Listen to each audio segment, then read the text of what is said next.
everyone. It's Lauren Conlin and Jarrett Ferrantino. Jarrett, are you able to dual stream from Primetime Crime or what?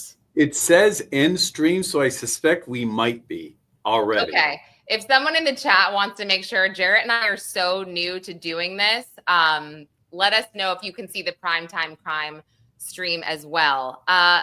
All right. And our producer, Jay, is at the mall. And I just want to say I'm really honored to be on the PopCrimeTV channel. This is really an honor. So yeah, if we're broadcasting on Primetime Crime, great. If not, I'm happy on Pop Crime. So well, thank you. Thank you so much. I want to put up Jillian and Veronica's picture for a moment here. Where do I have this? Okay. I didn't get a chance to trim it. I was rushing. I want to just let you guys know, I got in last night at like 10 p.m. I'm a little bit of a hot mess. I just got off with True Crime Gazella, which was wonderful. I was so happy to be on with her. And I'm so happy to have anyone who came from her channel over here to discuss this. So let me remove this. Right off the bat, I'm just going to get into a couple things. I mean, this wasn't easy. This wasn't easy for me. And it was a very small courtroom in Guyman. And knowing that Veronica's family was there, I actually didn't know Jillian's family was there until the second day. And I actually thought to myself, you know, I'm really glad they're not here. This is horrible, because I was just thinking of Veronica's family, and I was hearing them and I was seeing them, and it was bad. And then the second day, I met some of her family who were the loveliest people. Veronica's family too. I mean, the strongest. I can't put it into words. You know what I mean? And I'll get into that just from certain things that they said and that I observed. Doesn't it feel like when you're there, doesn't it feel like you're on the edge of a cliff? You're waiting for these horrific details to come out. You know that their loved ones, you know, Veronica and Jillian's loved ones are there, and they're going to hear these harrowing details and be in the presence of the actual people who are accused, and in my opinion, quite guilty of carrying out this brutal crime. There's a unique crossfire there when you're in that courtroom between victims, defendants, the system, the media. It's a tempest like no other. And I'm glad, in a sense, Lauren, that you got to experience it at that level, because you have evil in the room, you have love in the room, you have heartache in that room. It is just such a cocktail of emotions. Crazy. Right. So let me just set the scene for you guys. It was quite a journey from New York City, 2 planes, 3-hour drive, to Hugoton, Kansas, where they live. And I'll show you. I took this picture of like the water tower going into Hugoton, and it kind of just gives you an idea of what it's like. I mean, very different from New York City. Very, very different.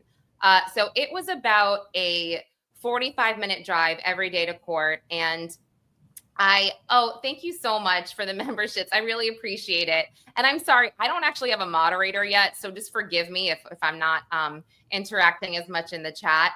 But so yeah, it was a 45-minute drive there. It was first come, first serve. They said they didn't have spots reserved for media, which was a little scary. So I was getting up at 5 a.m, driving there in the dark, 45 minutes. And then if you guys saw my little YouTube clip, they were like, you can't be here. I mean, Texas County was not playing around. And at one point, each defense attorney had asked if their client could be uncuffed to either take notes or to testify. And the judge, I mean, I'm sitting there like, please God, no, don't uncuff them.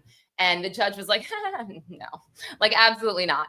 So ended up getting in there, getting a seat. And I sat next to a really lovely reporter from ABC in Amarillo. And then on the other side was Carrie Moody, True Crime, who's fabulous. If you guys don't follow Carrie, she's the kindest, sweetest person. And so it was nice to have them there and to kind of say, oh my gosh, did you hear that? Did you hear that? So courtroom, like I said, really, really small. We get in there and, you know, Jarrett, you have this experience, but I don't. I've never been in the presence of an alleged murderer. And so I think, you know, when Tad walked in, he was huge. He got a little fat and his eyes were black. And he looked at me. And at the first time he looked at me, I was like, and I looked away. But then the second time he looked at me, I kept his gaze just to see. I just kind of wanted to see what would happen. And he didn't look away. So I was like, okay, you win. And I looked away. And then Tiffany walking in, she was giggly. She was bubbly. It was batshit crazy. And then Cole, when he came in, again, I felt, and I'm not trying to be rude, but I did feel like he was a bit of a half-wit in terms of like, you know, I said this on Gazella, but was he at like one of his kids, like a 5-year-old child's play or his own murder trial? It was very confusing. So the tables were set where Tiffany was in the front and then Cole and Tad were in the back. And right away when it started, the judge said, oh, I think Tiffany, you know, her lawyers have something to say. And you could tell that I don't even know if her lawyers knew that she was going to go through with this until that morning, because they did not have any paperwork prepared. And he said, yes, Judge, Tiffany is going to waive her right to a preliminary hearing and a speedy trial. And, you know, I knew right away that Tad had no idea, because this vein in his neck popped out and his neck turned. Oh, wow. Yeah, turned bright red. And he was like, ah. So, and it was a little disappointing, because I do feel like with Tiffany not there, we didn't get all that we needed, I guess. And that's why it actually only took about a day and a half. And also it really upset me in terms of, I believe, I'm speculating that this was Tiffany's way of going to the families and saying, you know what? I know you guys want this. You want to see me like this, shackled in my bulletproof vest, you know, cuffed, but I'm doing it my way. And then she left. Her attorney stayed the whole time. So I just want to give, you know, I guess when it comes down to it, I will give a little bit more of the backstory here. But that's a couple of things. Number one, it surprises me that they appeared unprepared to waive that preliminary hearing. That is a decision. That's a significant decision on Tiffany's part. As we've said before, when that preliminary hearing is waived and that speedy trial right is waived, you are setting a course for a guilty plea to the case.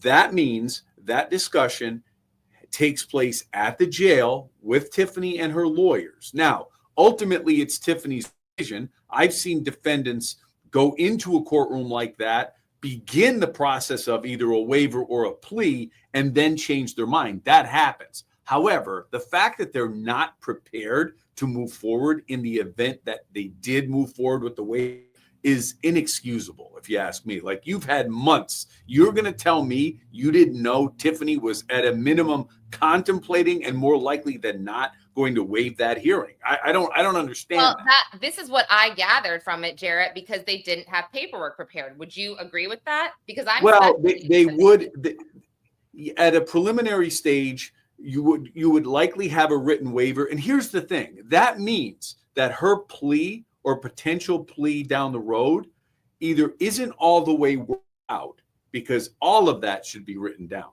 Okay. Yeah. All of that should, and it will be. Some of the documentation you sent me looked like it was written on the back of you have handwritten notes about terms of incarceration. Like crayon. I know.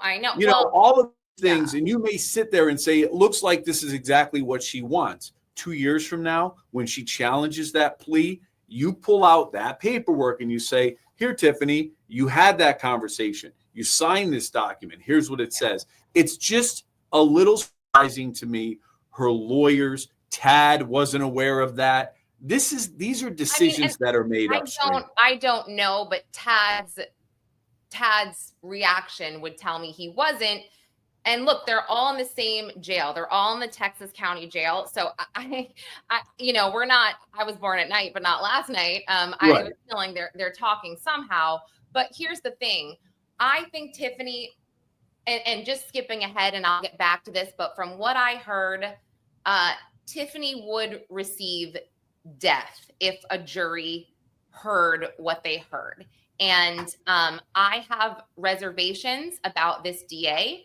I think that this county is way too small. I know he has history with Tiffany and the other defendants. I mean, I'm not insinuating anything, but I wouldn't be surprised, and it will be horrible for the families if he were to say, oh, well, we're just doing this for you. She's going to plead guilty, to life without parole just to save the. No, I think these families deserve to look at her and have her sit through all of this and just squirm in her chair at what she did. However, she is a different brand of evil. So who knows if she'd squirm or not. But I do feel like the families deserve that. And I do feel like Tiffany and Tad, and I don't say this lightly, Jarrett, we've had these discussions, they need the death penalty, I believe. This is, but I'll get there. So Tiffany is due back in court April 16th. And at this point, April 16th,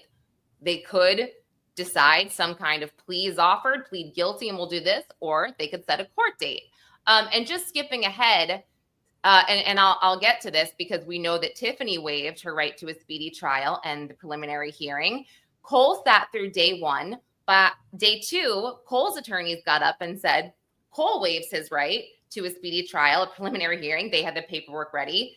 They gave it to the judge. And Cole is due back May 7th. And this is where you saw that document. Like you said, it might as well be written on toilet paper. It said, waive to max all but 30, which could mean he will plead guilty and take 30 years. Skipping ahead, if you all followed this case from the beginning, I was shocked. Cole, while allegedly guilty, he did not play the role that we all thought he played. Cole did not find out about this plan, and he was not brought into this plan per Cora and Paul's testimony until about a week prior. Cora testified that he would have 3 drinks average a night or more, and he would run his mouth, and he was known as being, a chatty drunk, so they couldn't trust him. They realized later on when they devised this plan, they needed a lookout from the north end and the south end. So they pulled Cole in. So per Cora's testimony, Cole didn't get anywhere near the murder scene, Jarrett. And what he did was he drove to the burial site. He gave, and according to Cora, he gave Paul and Tad new clothes, and he drove Paul's truck back to his house or something like that. And I might have that slightly wrong, whose truck he drove, but he drove someone else's truck. That was his role. Did he know about it? It's worth noting, yeah. Just for our viewers and listeners that are somewhat in this case or a little new to it, Cole and Cora are married. So Cora is engaged in this planned conspiracy and keeps it from Cole because she knows he's going to talk, then briefs him on a need-to-know basis. Now, here's the thing. If that is all that Cole did, okay, and not to say that any of those things are immaterial or not important, what you will look at in assessing his guilt is what did he do before the killing? What did he know and when? What did he do to help facilitate the killing? And what did he do in the aftermath to help aid and abet Tad and Paul and everyone in the aftermath? So his role, remember, they're charged not only actively killing Jillian and Veronica, they're charged with a conspiracy. Right. And a conspiracy really is, what did the group do? What was their agreement? And what did each member do in further action of the ultimate crime, which is the killing, the goal of the conspiracy, which was the killing. So Cole's in this thing. He's in it, even though his role was limited. I agree. And also, I mean, what's insane is that Cora, instead of telling her husband she told her 16-year-old daughter. Her 16-year-old daughter knew both plans. The first attempt on Veronica's life, which I want to get into, and then, of course, this. So let's get to Cora, guys, because Cora played, and again, where I thought Cole played a much larger role and I thought Cora played a much smaller role, Cora was so important in order to execute this plan. She played an integral role. And I want to point out, in my opinion, Cora showed no remorse on the stand. Lots of eye rolling, lots of huffing and puffing. A few times she tried to make herself cry. She couldn't even do that. At one point, she got a little teary-eyed when Tad Cullum's defense attorney said, well, do you see how this is going to affect your daughter's life? And then she got a little teary-eyed. And I'll get to more of this, but the first attempt and the first person to ever know about both plans from Tiffany Adams was Cora. And for those of you who are not familiar with this case, I'll share with you. Tiffany Adams is the grandmother to Veronica Butler's children. She is one of the women who was killed, and Tiffany's son is Wrangler Rickman. Veronica and Wrangler were never married, and they have gone through this 4-year custody battle where the kids have been taken from Wrangler because of his alleged, or I shouldn't say alleged, because of some arrests he had and some alleged drug use. And Tiffany had the kids then, and then Tiffany filed for custody of the kids, saying that Veronica was moving around too much and she wasn't having a job or didn't hold a job or something. And then the final straw was that Tiffany, and I'm not going to get too much into this part. I think I'm going to make an audio podcast to get really into it. But Tiffany managed to have this court-appointed therapist who also worked at this hospital that Tiffany was on the board at to say that the kids were abused by a family member of Veronica, which, by the way, this has not been substantiated. There's nothing that said the kids were abused. If anything, there was paperwork filed that Wrangler and Tiffany had kind of touched the kids, not sexually, but put their hands on them in a physical way. And so all of a sudden, this Judge Christine Larson says, yep, emergency custody. It goes to Tiffany Adams right now because her son isn't fit. So Tiffany gets custody. Veronica, you can see them once a week. Completely unfair. I've spoken to many people that will testify that Veronica was an incredible mother who would do anything for her children. It's mind-blowing and it's disappointing, and that's an understatement, that Tiffany had so many enablers.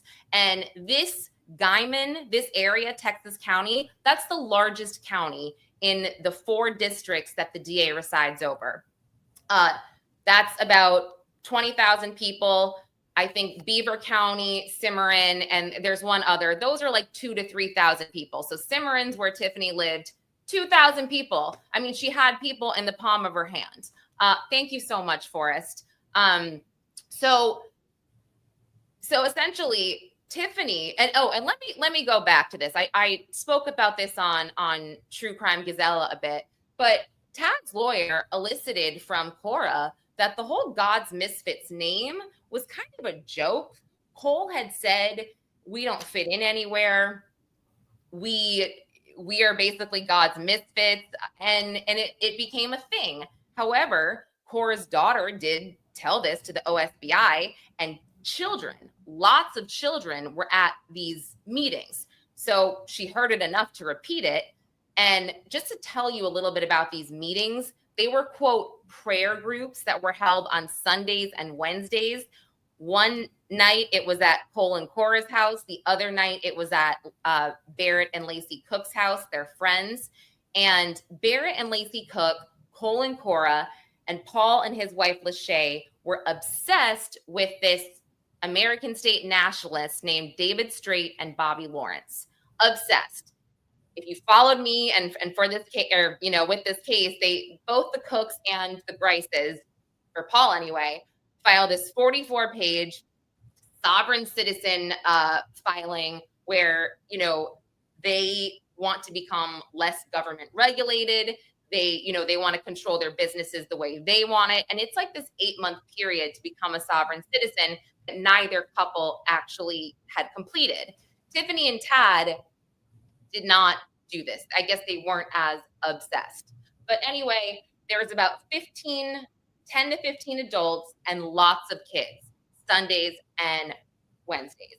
And they named a lot of the people that were at these meetings. I have the names, but I think of note, it would be that the cook's eldest daughter is married to the Twombly's son, Frank. I'm sorry, and that's Cole Twombly's son, because Cora has her minor daughter and another son named Quentin, who's 22, previous marriage. Cole's previous marriage, he had a son that passed away, Vern, who was actually very good friends with Wrangler. And then he has Frank, who attends these meetings. So initially, Tiffany approaches Cora and says, you know, I'm trying to get these kids. I don't have any money to fight in court anymore. And Veronica is letting these kids be abused. Now, they made it clear in court, like, did you guys see these documents that they're being abused? Did you see these? And Cora's like, no, but Tiffany said that the DA wouldn't file anything. Now, I'll get to the DA, Jarrett, but he really pissed me off. Old Man River was sleeping. It was not okay. The one time I saw him get a little bit passionate was when he actually challenged Cora, and he's like, you know, this happened in Kansas. That's not my jurisdiction. And even if they were filed, you know, they'd be sealed because it includes minors. That's the only time he was responding to Cora on the stand, who's his witness at that point, and he engaged her in response like that. That's the only time. Yeah. Mm-hmm. Mm-hmm. Wow. So wow, because it was his reputation, his office's reputation, and there was a lot of things that, you know, I'll get to. I mean, Lauren, that's another issue, right? Before that testimony happens, the DA, as it typically plays out, the district attorney and their trial team would go over to that jail, or more likely have Cora brought over to their offices, okay, sit down with her and prep her testimony. A conversation would have been had where Cora inevitably would have said that. She would have said, you know, there weren't charges filed. Tiffany said this was happening. And the DA would then tell Cora, you realize they never brought that to us. Like, I understand no charges were filed. And the way to fix that is the DA would say, Ms. Twombly, you do realize you don't know whether or not Ms. Adams brought those charges to the DA's office, right? And you're not in a position to know that, right? That's the way. You don't yell back at your own witness. No, he was sassy. He was really sassy to her. Yes. And you know, I felt like, yeah, but I felt like he should have been a little bit sassier in general, because in my opinion, this is one of the most savage and barbaric cases I have ever seen. And he did not elicit any of that from Cora. He did not portray to the court. And sure, the judge had all the documents, but even the judge admitted that he didn't read through every single document. And let me tell you, those documents aren't before the judge. What before the judge really is the testimony he's listening to, not right. Those documents. All you have an affidavit, but they have to be proven.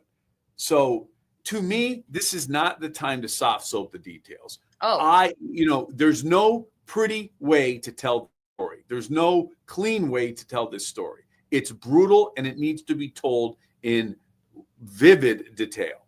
And when you sidestep that, when you play games like that and you try to clean up, this is, it's gory, it's violent, it is awful. And there's just no other way to tell this story but through the horror of details. And when you try to sidestep that, you lose something like facts and evidence. Yes, and I'm glad to hear you say that, because he did not with Cora.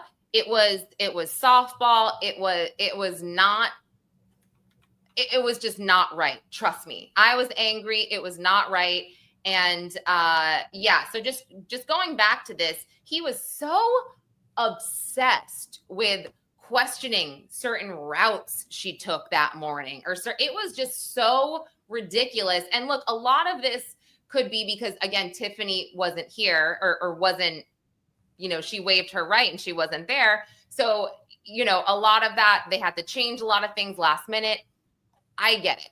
But she testifies that she went to high school with Tad. You know, she was more friends with the Grices and the Cooks. And then after COVID, they all kind of got to be friends again. And they invited Tiffany and Tad to these meetings. And then Tiffany pulled her aside and told her this: I can't fight, you know, anymore in court. I can't afford a lawyer. And Veronica's letting this happen. And Cora said, you know, she said, so we need to kill Veronica. And Cora says, okay. And, you know, he kind of says, well, did you think there were other ways? Did you suggest other ways? And she basically says no. And so they devised the first plan, which, by the way, it's different than we thought. Her minor daughter thought that, because she knew about it, she thought they were going to throw an anvil through Veronica's windshield. Turns out she wanted to throw a vice. And she was going to have Cora drive a truck while Tad sat in the bed and then threw a vice through the windshield. And they were going to do it on Veronica's birthday. So it's still a crazy, either anvil or vice. That is a crazy plan. Like, yeah, well, it's crazy. And so Tiffany had told Cora and Tad, you guys need to practice. And she wanted them to practice with a vice and bales of hay. And Tad and Cora said, yeah, sure. But they never actually practiced, they said. And this was part of like Tad's defense. Like, oh, well, did he even practice? Like, you said he didn't practice. But so on Veronica's birthday, I guess she only went a certain distance and it didn't work out. But they did travel to Hugoton, Kansas, which is Stevens County, you know, to devise this plan. Tiffany did. And part of Cora's deal was that the DA in Stevens County would not prosecute this, as well as, you know, her minor daughter not having to testify. But Jarrett, correct me if I'm wrong, that alone could be federal, crossing state lines to do a crime. Oh, absolutely. Here's the other thing. Absolutely, that could be federal. However, here's the other point that is not lost on me, and you and I have talked about this: the level of commitment to bring this out. So when is Veronica's birthday? Was that in February? March? In February. I believe it was so February 27th or 28th. Yeah. So we are weeks away from the actual kidnapping and murder. They're so committed. Weeks before, they're going to her house. They're waiting for her to leave. At no time do any of these idiots, okay, who are being manipulated by Tiffany say, you know, this is not a good idea. Well, maybe there's only two. There's only two idiots at this point. So the two idiots say, you know, it didn't work out. So around March 1st or 2nd, and you know, I'm skipping a little bit just to tie the story in, because I'm kind of going to Paul. Paul says Tiffany approached him about Veronica. And Paul's testimony really, really, I believe him. I believe everything Paul said. Listen, what he did, evil, unspeakable, horrific, you can't take back. This doesn't change anything. This doesn't matter. But he's very sorry. He's very remorseful. And he sort of alluded to the fact that he didn't care if he lived or died at this point. He's a broken man. And this sounds awful too, but I wouldn't be surprised if I don't know if he took his own life. I mean, that's what I gather from him. Which frequently happens in those situations. But let me ask you something. One of the things that we've talked about this, and you could get into what Paul testified to, but you said that he believed he was manipulated by Tiffany. Did you believe that part of it? Yes, okay.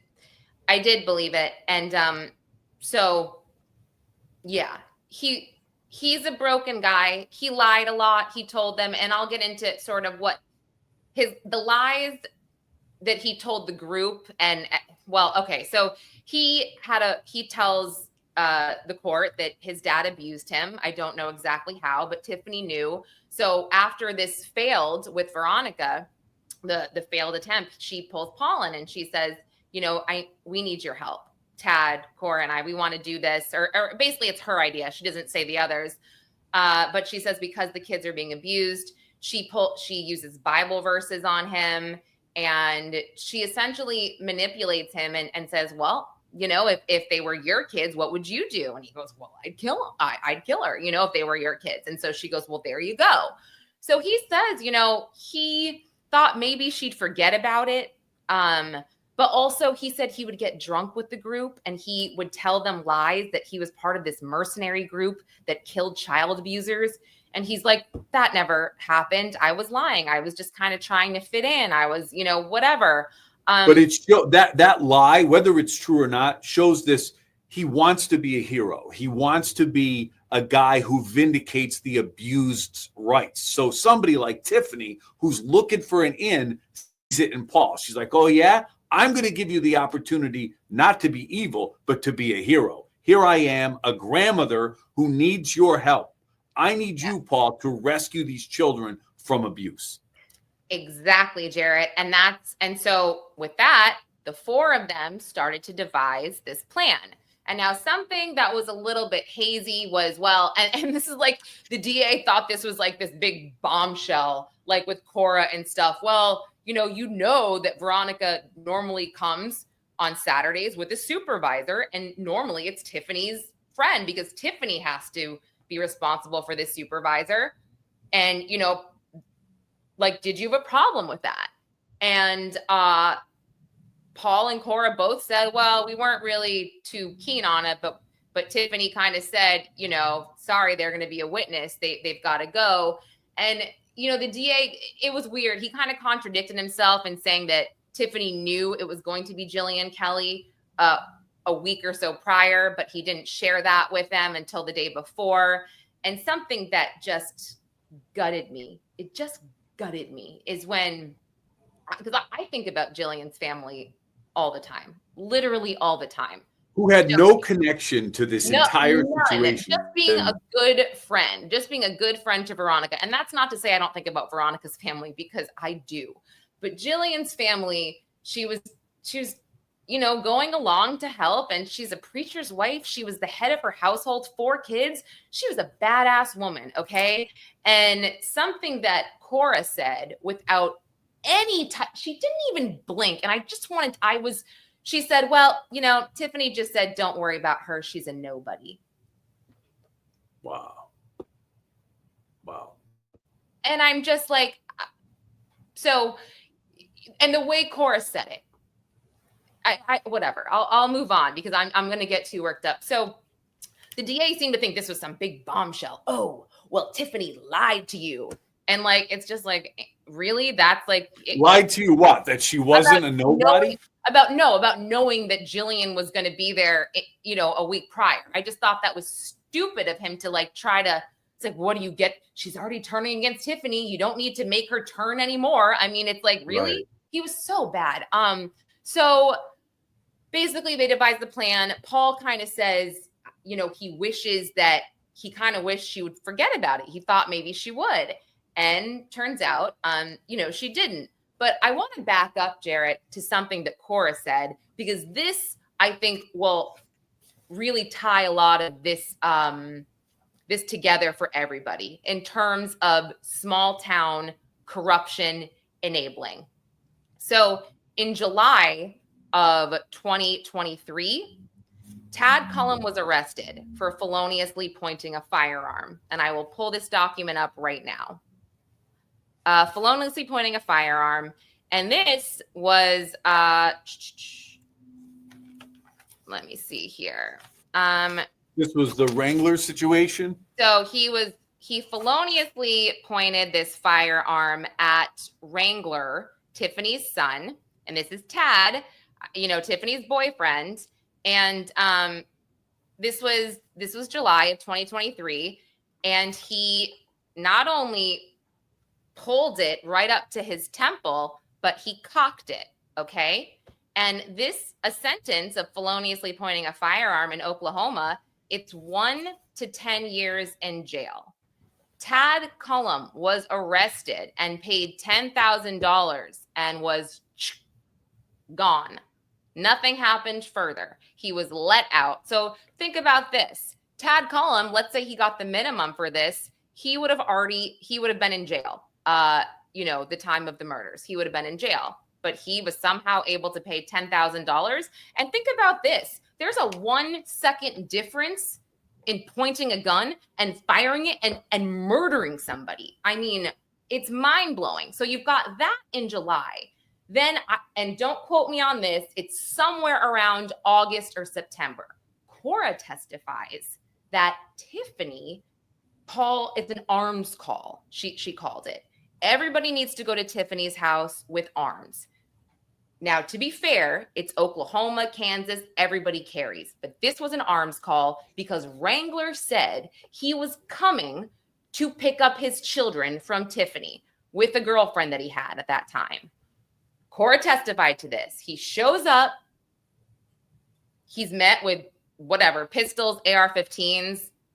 Wrangler leaves without the kids. I mean, okay, let's put it that way. I mean, really, really great mom. And listen, I'm not saying anything about Wrangler. I know what I see on paper. I've never met him. I don't know enough, right? I mean, this is the length that Tiffany will go for against her own son to keep control of these children.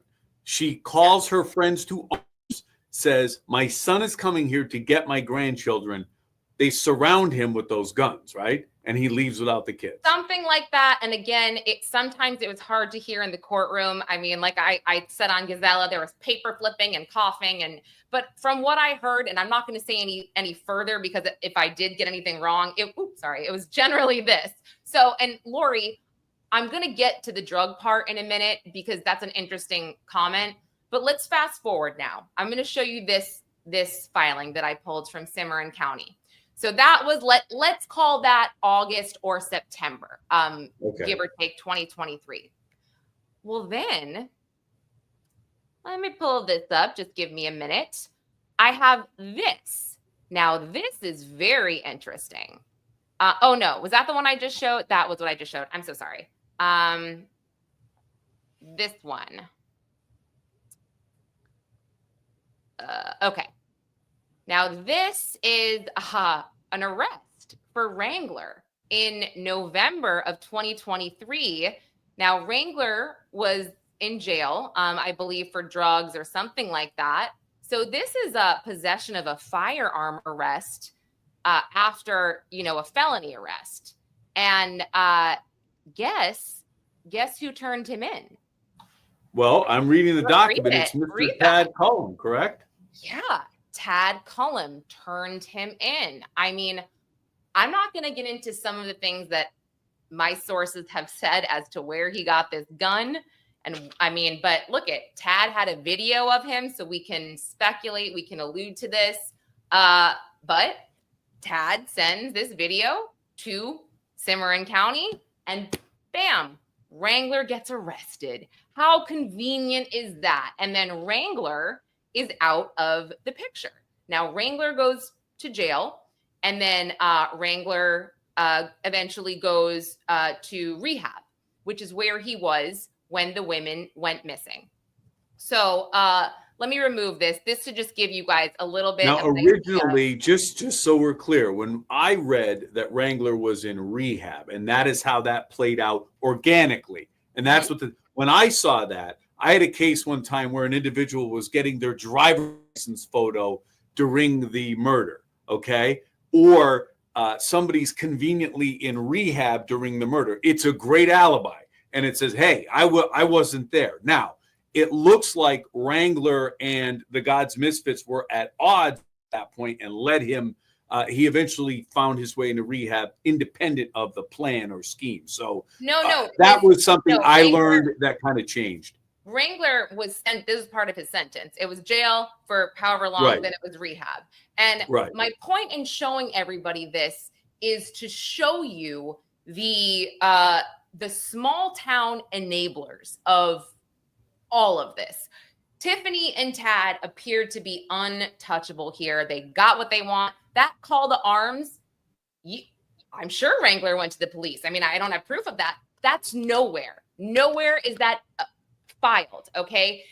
Anytime Veronica would go to the Stevens County Sheriff's Office, they would tell her, this is a civil case, okay? We can't help you. It's beyond. So just fast forward to court. This is when Tiffany says, I've exhausted all my resources. We have to kill her. Now, we figure out through Paul and Cora what the plan was. Now, the plan was they were going to borrow Cole's cousin Clint's truck, his flatbed truck, and Clint actually, and this wasn't abnormal to borrow your cousin's truck. So you didn't really have to tell your cousin, oh, I'm borrowing your truck for X, but you just borrow it. You know, it's whatever.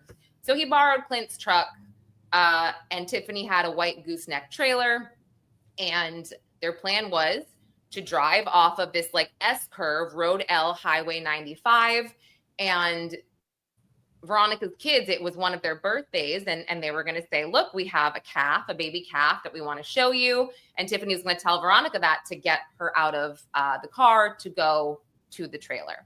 And so that was the ruse. That was, just so we're clear, Lauren, that was the ruse to get Veronica, her defenses down, her into their trailer was the ruse of a baby calf. Yeah. And how Jarrett, ironic. How ironic. I thought about this, and I would fall for that. Who wouldn't fall for that? It's like the man with the van who says, kids, I have candy in here, or kids, come and look at this puppy. It disarms someone and gets them out of their vehicle and into that trailer, which they have complete control over. Yeah. So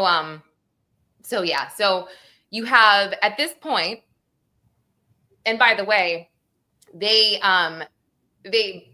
both Cora and Paul both testified that they would sneak away, first the 4 of them, then the 5 of them at these meetings on Sunday and Wednesday. And nobody thought that was weird at all. So nobody else knew about it, okay? I find that so hard to believe. DA didn't press it, but here we are. So they discussed, devised this plan. Oh, also, what I find really hard to believe is when they were talking about how to kill them, Tad and Paul said, no guns, it's too loud, it'll trace back to us. But Cora's like, well, we just didn't know. We didn't talk about how they would die. And I was like, the DA did not press further. And I'm like, this is really, yes, you did. Of course you did. Of course you did. What I do believe that they said, because I think that these idiots thought they were like in a Yellowstone episode, they did not discuss what they were going to do with the evidence after. I believe that because they are stupid and because they think that, again, they have these goons at their fingertips. So part of me thinks Tiffany didn't even care. She just wanted this carried out. Right. And so the day before the murders, they go to the scene, Road L, Highway 95. And Tad kind of has reservations. He says, I don't know, this could be bad here. What if someone drives by, whatever. And at this point they've got Cora on either the north or south end, I forget which one, and then Cole on the other side. So those are the lookouts. And they say, whatever, we're going to go through with it. So, where I say Cora's role was a lot worse than we believe, Cora helped plan it. It was her idea to get the burner phones. Yes, Tiffany got the stun guns, but Cora, the morning of, she was waiting for Veronica and Jillian to drive, right? And once she saw them, Cora called Paul. So Tiffany and Tad were driving Clint Twombly's truck. Paul was in the trailer because it would be odd if he was out there with them. Cole was on his side. Cora was on her side. Cora sees them, calls Paul, and then she actually follows Veronica and Jillian to ensure they're going the right way. And before when I was saying that I just feel like Veronica was so failed by so many people, Judge Christine Larson, if I saw her in person, I would just shake my head in shame. You know this custody battle. You think it's okay to not meet at a police station? You should be ashamed of yourself. You should be disbarred. You should be whatever you, I mean, shameful. Okay. You know how it's just, anyway, Lauren, would have been prevented. And that's one of the many God. of justice. What I think when I hear Cora was following behind to make sure they stayed on the path, she's also closing the gap there because she knows on the other end of this is Cole, right? Yep. And she's now narrowing the zone of danger for Veronica and Jillian. She's closing that gap. That's their area of control. Right. So, and the kids, by the way, the kids were staying at Lacey and Barrett Cook's house. They were there the night before. But guys, Lacey and Barrett Cook had no idea. Some sources in town told me that they left town. They moved after this. Weird. So Cora veers off to a place where she can see what's going on. And just to, jump ahead a little bit, when I say Cora played a really big role here, when Cora was watching, she said she knew something went wrong when she saw two people run from the trailer back to Veronica's car. Again, the DA was so bad, I'm thinking it's Veronica and Jillian, maybe. I don't know. Later we find out it's Paul chasing Veronica. But again, the DA didn't clarify that. That's a scene out of a horror movie at that point because the attack already began and she recognized the danger and she's running to get away. Yes. So and Paul is out. So Paul's out of the trailer at this point, chasing Veronica. And so Cora drives up to the scene, and this is what Cora sees Paul on top of Veronica, and he says that he's calling for help. Help me. And she goes to her car and she gets a stun gun, and she said she hands it to Tiffany. And you're a prosecutor, wouldn't you say, and then what happened? Right? Yes. Just moves on. What I would say is, after you handed the stun gun to Tiffany, what happened? I would restate exactly, because now you're setting the stage. Yeah, exactly. And I just answered that. They were with the Cooks. So he doesn't press further. We're left to speculate that Tiffany subdued Veronica and most likely enjoyed it. Okay. So then Cora says that she goes to Veronica's car and gets their cell phones and she smashes them. And then she wraps them in tinfoil and puts them in an ammo tin. But don't worry, Jarrett. The DA made sure to ask 1,000 times what she did with the cell phones. I mean, this guy is out of his mind. I was just like, what? I don't understand why he would, even though Tiffany waved, right? So he probably had a series of questions to Tiffany and establishing guilt on her part. I don't care if one of 100 members of the conspiracy are there. Unfortunately, you got to tell the rest of the story, whether or not they're there or not. Obviously, your focus in on Tad's role in particular, or on day one, Cole's role in particular. But this is not that complicated to say who was doing what when. So it just sets the stage for exactly what transpired. Like, here's the thing. There's going to be a ton of focus, and you'll get into this later. Who did what? Okay. They all hang together on this case. So whether or not somebody stuck a knife into Jillian or Veronica, as tragic as that is, yes, their role would have been greater. They're all done. They should all be done for their role. All of them forever. Because what this shows me is all of them can be manipulated because they're all morons and they're all evil morons. Okay. So, and this, again, this is Cora's testimony. And so the issue, I don't want to say the issue here, but doubt has been raised to the max about Tad Cullum. His defense attorney did a great job of this because Paul was in the act. He saw out of the corner of his eye. He said he saw Tiffany and Tad grab Jillian. attack her, but he was obviously busy. Cora said she didn't really see, or she's lying. I don't know. But this is where the doubt comes in. Now, we know from the state's brief that was released in September of 2024 that it said Paul Grice stabbed Veronica and Tad Cullum stabbed Jillian. Now, Paul and Cora both testified. They did not see Tad with a knife. They didn't see him with a knife, but they did see him with a hammer.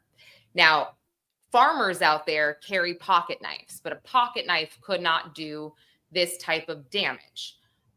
So let's go over to Paul's testimony, which, Paul gets up there again. The guy looks like he's 16 years old. He's a meek thing. And I'm just like, wow, you did this.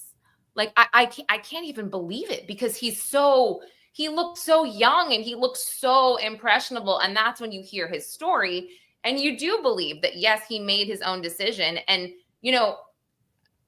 a family that makes member, him a good witness, though, Lauren.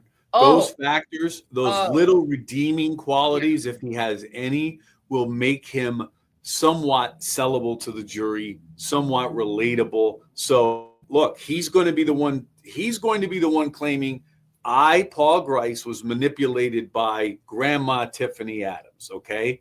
And if I'm Tiffany's lawyers, I'm saying, that's what you expect us to believe? You, this hunter, this sportsman, this, physically capable guy is manipulated by this grandma, and that's how they'll sell Tiffany, which we all know is not the truth. So I just think, fix your blurry. Those points you just made about Paul are going to help him as a witness as things move forward. Well, let me tell you why I was a little nervous. And again, this goes back to the state sleeping at the wheel. Paul, the second day, and I'll go back to the first day, but the second day, Tad's lawyer gets him to admit that his first two interviews with the OSPI, he was not entirely truthful. He was drunk for the first one. And there are certain things that he just, he told us that, well, whatever, I'll get there. But she's basically like, okay, so you're telling the truth now because the state is offering you a deal to not get death. And he was believable when he said, I don't care what happens to me. Sure, it would be nice to not get death, but at this point, I don't care. That's a great answer to that question. It really was. And she said, okay, but when you lied about this, and he says, yes, I lied. And she goes, so you perjured yourself to the OSBI. And he says, yes. She does this like 4 times, and the state's like, and I'm like, my God, object. And there was another point where I'm sitting there, and they're talking about how the Tad's defense attorney is really honing in on how Tiffany and Tad were just trying to be good people and get these kids out of this abuse situation. They were fighting this for 4 years, and she's like, Cora, like, tell me how you saw these kids act, like, and how it just proved they were abused. And Cora basically described every teenager and every toddler. And I wanted to be like, objection. She's not a therapist. She's not a psycho. I mean, what? Like, what's wrong with them? So that was just, there was. I don't know how that was allowed to get into it all. I really don't. And it was speculation on the part of Cora for what Tiffany saw, who already waived her hearing. And Paul had said, I wish I would have gotten proof. I wish every day I would have gotten proof of this alleged abuse. So she's trying to catch him in these lies, make him seem uncredible. He held his own against Joy Miskell, the acquittal queen, Tad's attorney. He held his own. I'll say it right now. He's a really good witness. He sobbed through his entire testimony. And this day in court, Jarrett, I mean, this is the day I went back to my like dark motel depressing room, and I sobbed. I just cried and cried and cried. And I was crying in the courtroom, and I don't know, like, it just didn't feel like real life. I'm sorry. I'm going to cry right now because even in a movie, even in a, you know, Quentin Tarantino movie, or this would not be written in, I'm telling you. And so for their families to hear this and to hear their, just like their guttural wails, you know what I mean? Like they were deep. Okay. They were deep. And Paul was crying, and even reporters were taking notes, and I can't even see at this point. But to hear the families and know that you're in a room no bigger than your second grade classroom at a public school. Okay. This room is no bigger than that. And for just the disregard of human life, but not just that, yeah, sorry. Anyway, so back to Paul. Look, there's nothing that could be said to make this any better or than this of a horrible situation that it is. And to experience that in person, Lauren, I mean, I could just imagine how awful it is. I mean, I've been there. The ray of hope here is the tragedy of Veronica and Jillian results in the lifetime incarceration of these individuals, that they could never be in a position Jarrett, to do not this again. Not just that. I was angry because I feel something about the DA. I don't feel good about what they're doing. I feel like this is a small town. You know, the fact that they could be making these deals behind the scenes, I don't know. And I don't know this, right? Sorry, I'm like snotting now. I don't know this. Cora got a sweet ass deal though. Okay. That's a sweet deal. And I can't understand. Look, I've given deals in my career because I have a need for that person. When you have Paul Grice and the evidence, physical evidence taken from the burial site, the testimony, he sounds like he was a very, very good witness. You don't need Cora as much. You just didn't need her. Jarrett, all you needed her for was the first attempt on Veronica's life. That's not worth, all you needed. That's not worth shaving any time off her sentence. So I am not saying that anyone's doing anything nefarious on the state side. I just didn't get a good feeling. I don't like it. Small towns, they all know each other. I'm not inferring anything. I just didn't get a good feeling. And, you know, everybody in the chat, you're so sweet. Don't feel bad for me. Feel bad for Veronica and Jillian's family, because I'm just emotional. I'm just a wreck all the time when I deal with this. But don't worry about me. Prayers for them. All the prayers for them. So again, back to Paul Grice and just also the grace of their families. One of Veronica's family members actually had said, I know they killed my sweet Veronica, this person up there, but I believe he's remorseful, and I believe he stood up to Tad's attorney because she wants to put all the onus on Paul. And so let me get to that, where the doubt comes in. And for a minute, Jarrett, I was going to text you and be like, I'm scared that they are going to drop the murder charges against Tad. Spoiler alert, they did not. They did not drop them. We're good. But for a minute, she raised a lot of doubt. So just to get to it, Paul, you know, he says he's crouching in the trailer. I'll get through this quickly. Paul's crouching in the trailer. He's got a stun gun in one hand and a hammer in the other and a knife in his pocket. He sees Tiffany and Veronica come up, and he even says that he's scared. He didn't sleep all night. He did, you know, and I don't know if he wanted to go through with it, but he did. So it doesn't matter. So as soon as Veronica opens the door, she runs. She sees him and she runs. And he says that he hits her on the head, on the right side of the head with a hammer twice. They struggle. He tases her, but she tases him back. I mean, girlfriend fought like hell, and his whole right arm is numb, and he decides to tackle her on the ground. He's wrestling her, and he's sobbing through this, and the whole courtroom is sobbing. Okay. And this is when he says he needs help, you know, and now we know about Cora giving Tiffany the stun gun. And they said, well, what about Jillian? And he said he saw that Tad and Tiffany had grabbed Jillian. And it was really hard to hear this part, because he said they were They were screaming bloody murder. It was just bloody murder. And then he heard Jillian gasp, and then there was nothing. So he's not sure. And I feel bad if the family is even watching this, because I don't want to make you relive this. So just skip ahead of this, because. So he says he gets really nervous at that point, and he takes out the knife and stabs her. And when he was finished, he said he tried to stand up, and he just collapsed on the ground, and he's crying. And at this point, the second chair, who I thought was better the first day, Tao Smith, he says, what was Tiffany doing? And wait, he says he collapsed after the murder on the ground crying? No, he didn't cry. He just said he tried to stand up, and then he kind of collapsed, you know? Oh, okay. And he's collapsed, and, you know, he said she stopped fighting, she stopped blinking, and he knew she was gone. And that's when he asked about Tiffany. And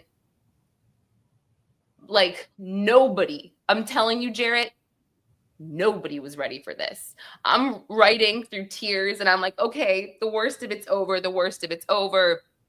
And then Paul says, he goes, Tiffany walked around us in a circle and laughed the most evil laugh I have ever heard. Wow. And animal. I mean, the screams from her family, I'll never get out of my head. Never. And so at that point, obviously. So her family's screaming in the courtroom when they hear this, and they're gasping. I would say more like a scream. And then the reporter next to me, or maybe it was Carrie Moody or something, we look at each other, and both of us are in tears. And Carrie was like, what did I just hear? And I was like, I don't know, because we knew this was bad, but you know, and just someone said something about the hammer. Paul says that he broke the hammer while he was hitting Veronica. It broke. Paul says that Paul broke the hammer he had? Yeah, he had the hammer and it broke. And I just want to confirm something in the chat. I'm not making any accusations against the DA at all. I'm just saying I did not like what I saw, and it's a small town, and maybe that he thinks that he's doing the family a favor by offering deals to get this out of the way. I feel great about it. That's all I'm saying. Lauren, if that's the case, that's a conversation that's had with the family too. I mean, if they're like, the way it typically works, again, is those folks are brought in. You know, Veronica and Jillian's family are brought in. They're given these details. Beforehand. Here's what you're going to hear. If you want to hear it, I could talk through this with you now. That would happen. The second thing you would say is, there is an offer on the table. I'm going to present you with that. Here's what's going on. Here's why we're thinking about taking it. Your thoughts. Like, you have to do either that, or they're going to be coming after you publicly. And these are the folks you're fighting for. These are the folks you're fighting for, your community, but you're also fighting for Veronica and Jillian and the children and the loved ones they left behind. Yeah. They need to be on board with what you're doing. You don't just go back to them and say, we're giving Cora 15 years because we think it's the right thing to do so you guys could avoid a trial. Mm-hmm. I'd be like, no, I'd go through a trial. Sure, she gets a hell of a lot more time. Yep. So yeah, I'm not sure. I just wanted to make it clear. I'm not making any accusations at all. I just wasn't impressed. And so this is where it gets, you know, a little weird. Or I shouldn't say weird. It just gets a little fuzzy. And this is where Tad's attorney did a really good job raising doubt here. So he's finishing day one, Paul's testimony. He says when he's finished, they back up the truck or the trailer to load Veronica's body in there. And he gets in the trailer, and the door kind of locks behind him. And he all of a sudden gets really, really paranoid. And he's like, am I being set up to do this to be the sole killer here? Like, what's going on? And then he sees Jillian in the corner, and he said he could only see like blood on the back of her head, but she was kind of on her left side, and she was facing the back of the trailer, and he said that he saw her eyes blinking or fluttering. So it's a really bumpy road. And I can attest to this because driving, I thought I had a flat tire because I was like, what the hell? I'm not a good driver as it is, but I was like, oh. So I was like, oh yeah, that makes sense. And he goes to try to check for a pulse, but it's too bumpy. And so then he says in his mind, he said, well, what? She looks dead, but what if she's not? And she wakes up in this chest freezer that Tiffany provided where we're going to bury them. How would that be? So he says on the stand, he stabbed her 2 to 3 times on the left jugular. And he also said that when they got to the burial site, Tad opened the door. And at this point, he's so paranoid and so just out of his mind, he pulls a gun on Tad. And he's just like, and then he said he wanted to test them. And he told them that Jillian woke up and started to fight and tried to take his gun because they all, tote guns. And that's when he stabbed her. And they were just like, okay. Like, I think he was trying to see if he was being set up to be the sole killer. Now, the next morning, he's going to be cross-examined by Joy Mithkill, Tad's attorney. And this is where I was like, okay, what's going on? So you realize what Paul just did, though. So Paul puts himself as the aggressor of the killing of Veronica. Mm-hmm. Then he admits he also stabbed Jillian. So now he sets the table for Tad's people to potentially say, you're the one Bingo. Carrying all this out. Now, but let me say this, the medical report supports, from what I remember, the medical report supports what Paul said about those stab wounds in the neck on Jillian, right? And that is what I believe the medical report. I mean, his attorney said this. Those were the final wounds that killed her, right? So Tad's attorney is saying, well, you killed Jillian. You killed Jillian. Right, and right. But he's up there. He's up there, and he is holding strong, saying, I don't know if she was dead or alive. It was just mercy for me, but I don't know. But that explanation about her waking up and fighting doesn't make a lot of sense to me. Well, I'll tell you why. I'll tell you why after, based on the medical report or examiner report as well, the autopsy. So he's holding strong. And she says, the defense attorney says, well, have you ever seen a dead body twitch or flutter their eyes? And he says, no, ma'am. But when I go hunting, I'll kill an animal and it'll twitch and their eyes will move for a minute. And, that was a very solid answer. And he stuck to it. She kept saying, well, you killed Jillian. And he goes, I don't know. I'm telling you everything I know. I don't know. So, but now that's a good answer, because here's why. Him saying he doesn't know if in fact he killed her makes it more difficult for you to say you're just trying to put the on Tad and minimize the stabbing you did to her. I had a case very similar. A guy admits to stabbing who was already dead in the low back when it turned out he was the aggressor. So sometimes you'll have a statement like that. But Paul saying, I don't know, it really rings true because he doesn't realize. Maybe he is saying I killed Veronica and Jillian with my conduct. Here's the thing. Even if the jury believes that, even if the jury says Paul killed both of them, Tad doesn't walk out of there. I mean, Tad, no. Well, again, go back to the medical examiner's report, and this is what I had to remind myself. So in the first OSBI interview, Paul apparently told OSBI he stabbed Jillian many times, but he was drunk.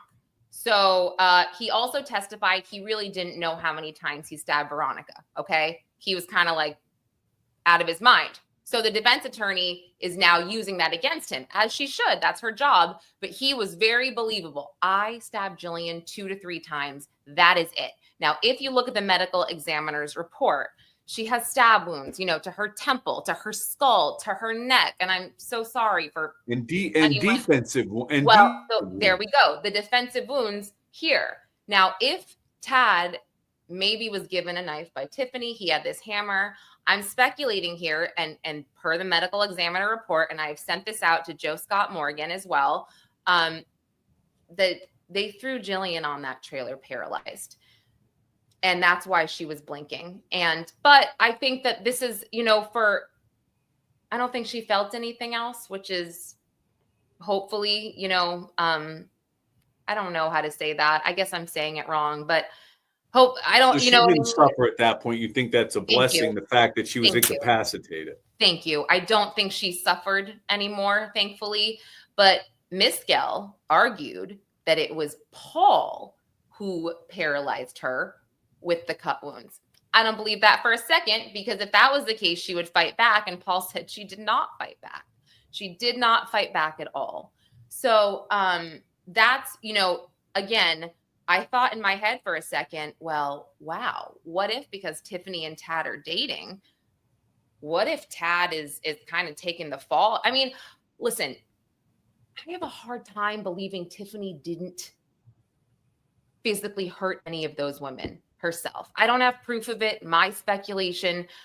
I just think they might start pointing the fingers at each other, Tiffany and Tad, if they are the last two left here, right?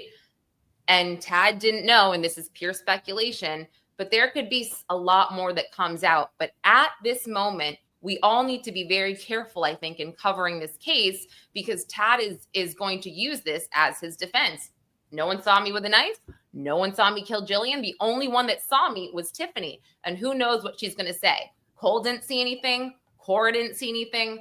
Paul didn't see anything except them restraining her. So Lauren, another important aspect of that, how you rebut those kind of claims beyond just the testimony of Paul. Cora doesn't help the situation. Cole, who knows, right?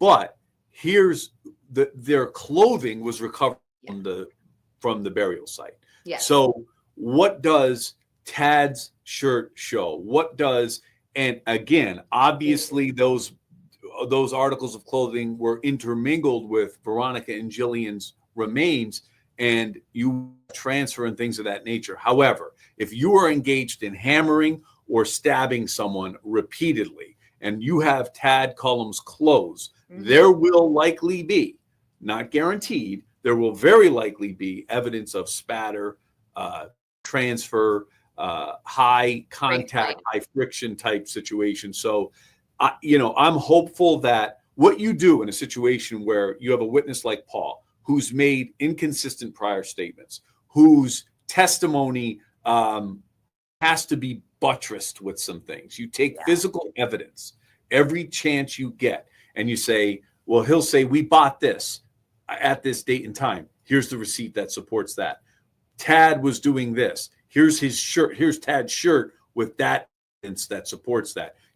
So it's not as much of a leap of faith to believe Paul when you're supporting him with just a system of physical evidence. If you have it, I don't know that they have it. Well, we'll see. They do. I mean, we do know the evidence they have that didn't really come out. They had, after this, they had 2 OSBI agents testify, and then they had Jamie Beasley testify, the property owner. And, Jamie Beasley was scared. You could tell. Tad was looking right at him. But going back to the drug comment that we saw, the only time drugs were ever brought up was the DA asked Jamie Beasley, who's a big guy who seemed to have some trouble breathing, if he had ever done meth. And Jamie Beasley said, yeah, I've done it before, like in the past. Why was that relevant to this part of the examination? Well, I don't know. That's what I'm was he getting at something else? Did he have more in the bag if Tiffany didn't waive her right? I don't know. And then he said something like, did you do it between March and April or something like that? I'm paraphrasing. Okay. And he said no. And that was the only mention of drugs. Now, let me show you something, guys. I want to show you this and why I bring up drugs. And if you know this case, you'll get it. But these are the defendants. And I don't want their faces to grace you for very long, but that's what Tiffany looked like. She looked like her face looked a little bit softer in court because she's been in jail, I guess, and maybe doesn't have access to any alleged drugs. I don't know if she did them, whatever. But this was, do I have this shot? This was her, I think, in 2020. Oh my gosh, my computer. It's not. Here we go. Okay. This was her in 2020. Wow. Yeah. So I don't know. I'm not gonna spread rumors. I'm not gonna yeah, you can use your own judgment on that.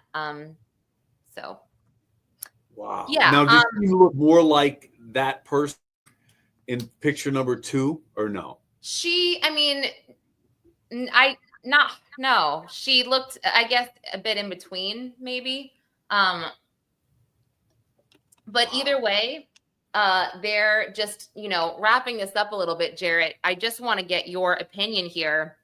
Let me go through again. Oh, and so, yes, I also just want to say they also discussed that Paul said Tad and Tiffany discussed that they wanted to break Jillian's neck at one point, but she was at a bad angle. And this is where, the paralysis comes in. I believe that speculating Tiffany and Tad paralyzed her somehow, either with the knife or with the hammer, and then placed her on the trailer. But this is where the doubt comes in. We don't actually know what happened before she was in the trailer. We also don't know exactly how Jillian was lured out of the car. That is unclear to me as well. So as far, again, as the drug rumors, yeah, there are rumors in the town about drugs. I don't have proof, so I'm not going to go into the rumors. But here are the dates we have. Tiffany, April 16th, she's due back in court, either set a trial date or hopefully not a plea. Cora, February 19th. Maybe Judge Parsley will confirm her deal, not sure. And you can go about, talk about this. And then Cole, we have May 7th. Maybe he gets his plea. I'm guessing he's not going to want to go to trial. And then we have Tad, Monday, January 13th, where I heard them say that they would set a trial date there, possibly for the summer. And then we have Paul Grice, February 13th. It just says further proceedings. So, all right. Well, here's why Tad's up first. He didn't waive a speedy trial right yet. No. So Tad has to be addressed first because that clock, the right to a speedy trial clock, is ticking while this case is pending. When you waive that, like Cole, Tiffany, Cora, and Paul have, you're not under you're not in a race against the clock at that point. So Tad's got to be brought in, and when the date is set, the court would then say, hey, look, this is why we're setting it this summer. These are the things that have to happen over the next several months. There is no availability to do it sooner, things of that nature, that the time isn't against the prosecution. So now remember, this is worth noting too, if a plea is ironed out, I've done this dozens and dozens of times. If a plea is worked out, and you write it up and everybody's in agreement, you call the judge's chambers and be like, we're coming over Monday, okay? We're doing the plea then. And the judge will be like, okay, we will schedule it. So that does not bar us from some of these cases resolving sooner than those dates. Now, it's not necessarily likely here, but it could happen. Oh, so it could be sooner, possibly. It could. Like if I'm the DA in this situation and Tiffany just waived, right? I go over there, get a written plea agreement with Tiffany, haul her ass back into court as soon as possible, lock that plea in, and move forward. And again, we have said this since day one. Yeah. Deal was get to Paul, get to the Twombleys, okay? Yeah. Added bonus, you got Tiffany now pleading. Lock those pleas in. And your Tad is the last man standing here, okay? Yeah. If they want a deal, if they want a deal and they're concerned about Paul's inability to see what exactly was going on with the killing of Jillian, right? It's time now for the defense lawyers to bring that to the table. Okay. I mean, I was happy again because I thought that his attorney did a good job in raising doubt, that I was like, oh my gosh, what if she drops the murder charge because nobody saw him? But again, what if Tiffany and Tad turn on each other? That's what I had thought of. What if Tiffany says, you know what? I'll tell you everything Tad did, just don't put me to death. Lauren, they essentially are turning on each other. Here's why. They're no longer on a parallel path. Tiffany has said, thanks, I'm willing to move this case forward. Don't have anything to fight about, Mr. DA. Let's go on to the big courthouse, likely to plea here, and Tad stands alone. Tad is going to be the one in front of a jury as of today, looking at those two beautiful women, right, their images and their brutal deaths, and have to answer for it. Tiffany just left him there. Yep. So she is, although there's no indication she's going to testify against Tad, they have parted company in the eyes of the law. So that alone, we've said this, when Paul went down first, there was a crack in the God's Misfits foundation. It is shattered at this point. The last Misfit standing, Tad Cullen. Right. Well, and this is a good question. Even with them pleading, do the families still get to give their impact statements for all the pleas? Oh, absolutely. Absolutely. And here's the thing. A judge has to accept those sentences. Okay. So whatever arrangement is made here, and I understand, Lauren, you have your gut feeling and your concern, and that's fine. But if you go before a judge, typically you bring these the plea agreements into the judge and say, Judge, I'm not bringing this to you if you're not on board with it. And the judge would say, no, we could live with this or that. So going in, okay? Right. Okay. But family will have the opportunity before sentence is imposed to stand before whoever's pleading at that moment and say exactly how this has impacted them. Right. Okay. That's good. This is the Walmart. I don't know. I took a picture of it where she purchased the cell phones. I was, like I said, I was kind of snooping around just a little bit, but like I said, I was by myself, so I didn't want to go too deep anywhere. But yeah, I mean, I am drained to the max over this. Lauren, and it's a whole different experience to be in that courtroom.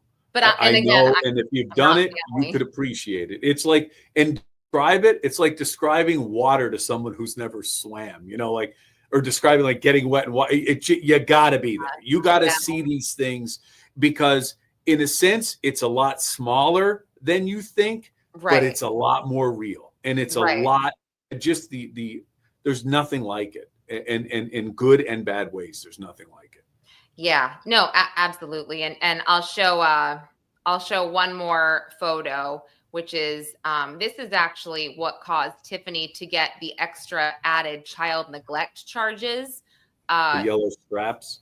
Yeah, the ratchet straps that were used on the chest freezer. She picked those up at a Tractor Supply Co. and she was with the children, and she made the children, Veronica's children, hold the ratchet straps at the Tractor Supply Co. That was going to be used to contain their mother's body. And this is the Tractor Supply Co. I mean, it's not like Taryn says, I like to be boots on the ground. But again, I could only go so far into this. It wasn't that, there wasn't a lot of time, I guess you could say. And as soon as the pretrial kind of wrapped early, because Tiffany, waived it and Cole, whatever, I was like, I would like to go. I made a few other, housekeeping things, but I was like, yeah, I should get on out of here. Lauren, I appreciate the fact that you did it, and your unique perspective and your passion is appreciated. I know how much you care, and this is a story that's very special to us. And we're going to continue to cover it. And for the new friends we have that are watching on Pop Crime, Lauren and I do a show every week. We try to Wednesdays are as close as we can get, but we love exploring these stories. We love advocating for victims. We've spent our careers doing that. We will continue to do that. If this is the first time you've had an opportunity to see us do our thing, subscribe and join us. we really, one of the things I pride myself on, and I think, Lauren, I know you do too, we try not to speculate too much. If we say something, you could probably take it to the bank because we've talked through, we've looked it up, and our backgrounds, we could stand on our own 2 feet in these things. And we have really, really loyal viewers and listeners that will call us out if we don't. So I want you to say, I know Christmas is coming up, and to wrap this into a message, I just want to say, Lauren, best part of 24 for me in my true crime world was meeting Lauren. We've been on Nancy Grace and starting Primetime Crime. I had my own true crime boss. I was floundering. I was talking to myself out there. So it's been great. I really appreciate, and really, you brought it home with this case. We are going to continue to cover this and so many more. So I appreciate you and everybody that's been there for us. Yeah.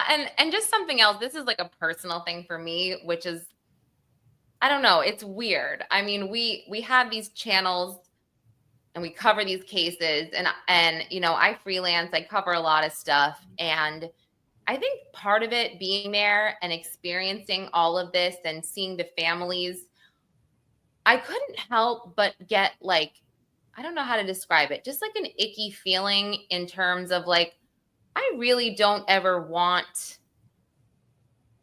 anyone to think that I want to profit off of tragedy, because we don't. I mean, it's such a hard line to toe.